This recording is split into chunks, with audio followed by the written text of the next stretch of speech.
These crosses are part of a bigger collection of items in a number of British institutions. They were taken away after the capture of Magdala in then Abyssinia in 1868. At the time, the city was the mountain capital of Emperor Tewodros II and is possibly the reason the artifacts are so important. A local legend has it that 15 elephants and 200 mules were needed to transport all the plundered artifacts.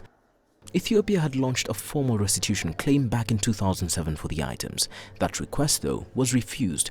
But the issue came up again in the run-up to a Magdala display that opened last week. It's a mixed response from different people, but more positive. I would say probably, 70-30, but more positive. But we didn't expect it to be completely positive because it is a controversial story. But as I say, it's the first steps. The Magdala display will show 20 items taken after a military expedition to secure the release of British hostages taken by Tewodros. The British victory culminated in the emperor's suicide and the destruction of his fortress.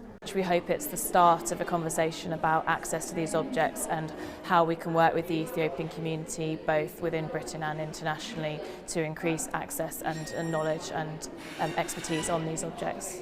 A number of reasons have been given as to why a simple return is not possible. Chief among them, the legal difficulties around deaccessioning and the philosophical case for cosmopolitanism in museum collections.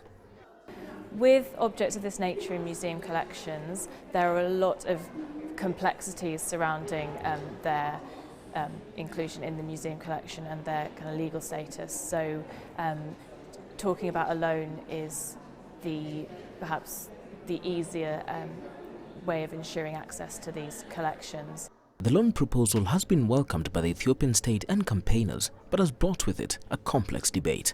Ethiopia is optimistic that this could be the first step to having the artifacts back home permanently.